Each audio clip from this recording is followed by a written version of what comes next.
మన సాగర్ అన్న బురకలు ఇలా బాగా పడతాడు, పెద్ద పెద్ద బురకలు పడతాడు.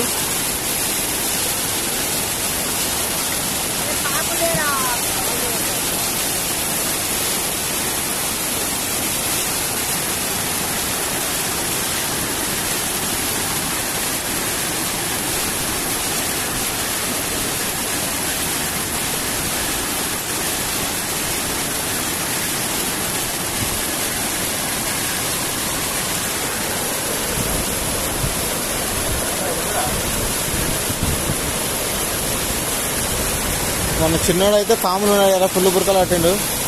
మా బాంబర్ కూడా పడతాడు.